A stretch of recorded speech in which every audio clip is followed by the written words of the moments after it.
Welcome to ব্রন্দ্র channel. এরকম cinematic photo আপনিও কিন্তু এডিটিং করে ফেলতে পারবেন।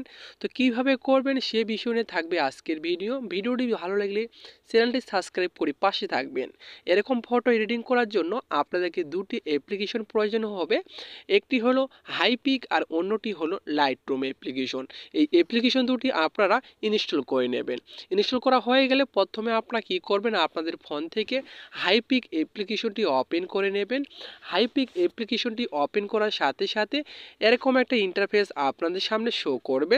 তো আপনি যে ফটোটি এডিটিং করতে চাচ্ছেন সেই ফটোটি আপনি আপনার গ্যালারি থেকে সিলেক্ট করে নেবেন। তো আমি আমার গ্যালারি থেকে একটি ফটো সিলেক্ট করে নিচ্ছি। ফটোটি সিলেক্ট করে নেওয়া হয়ে গেলে এরকম অপশন আপনাদের সামনে চলে আসবে। এখানে আপনারা অ্যাডজাস্ট অপশনে ক্লিক করে ক্রপ অপশনে ক্লিক করবেন। ক্লিক করার পর এখান থেকে আপনারা ক্রপ করে নেবেন। ঠিক আছে, ক্রপ করানো হয়ে গেলে এখানে আপনারা দেখতে পারবেন যে এআই রয়েছে ফ্রিতেই, এখানে ক্লিক করে দেবেন। ক্লিক করার পর এখান থেকে আপনারা 2.5x করে দিয়ে এখানে আপনারা সাইজটি চেঞ্জ করবেন। 3.4 দিয়ে এখানে আপনাদের একটি টেক্সট প্রয়োজন হবে।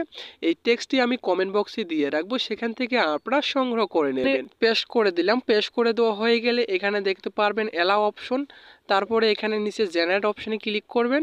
ক্লিক করার পর এখানে প্রসেসিং নেবে, তারপরে কিন্তু ফটোটি এডিটিং করে দিয়ে দেবে। এরপরে আপনারা ফটোটি এডিটিং করার পর আপনাদেরকে একটি প্রিসেট প্রয়োজন হবে, এটাও আমি ডিসক্রিপশন বক্সে দিয়ে রাখবো, সেখান থেকে আপনারা ডাউনলোড করে নেবেন। তো দেখতে পাচ্ছেন এখানে কিন্তু তিনটি ফটো কিন্তু অটোমেটিক কিন্তু হয়ে গেছে। তো যেটি আপনাদের ভালো লাগে সেই ফটোটি আপনি এখান থেকে সিলেক্ট করে নেবেন। ফটোটি সিলেক্ট করে নেওয়া হয়ে গেলে এখান থেকে আপনারা দেখতে পারবেন অ্যাপ্লাই অপশন। অ্যাপ্লাই অপশনে ক্লিক করে দেবেন, তারপরে নিচে টিক মার্কে ক্লিক করে উপরে সেভ অপশনে ক্লিক করে সেভ করে গ্যালারিতে নিতে পারবেন। আসার পরে আপনাদের কি করতে হবে, লাইটরুম অ্যাপ্লিকেশনটি ওপেন করে নিতে হবে।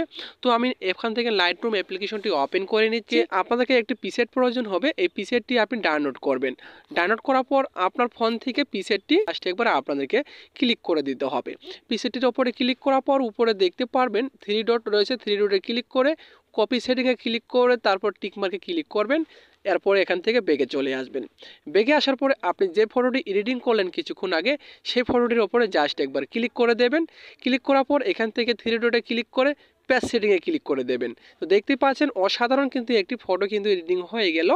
এখন আপনি ডাউনলোড করার জন্য এখানে আপনি দেখতে পারবেন 3 ডট, তারপরে সেভ টু ডিভাইস ক্লিক করে সাথে সাথে আপনার সেভ হয়ে গ্যালারিতে চলে যাবে। তো মূলত এই ছিল আজকের ভিডিওটা যদি ভালো লাগে অবশ্যই এটি লাইক করে পাশে থাকবেন। আবারও দেখা হবে নতুন একটা ভিডিও নিয়ে। এতক্ষণ সাথে থাকার জন্য ধন্যবাদ।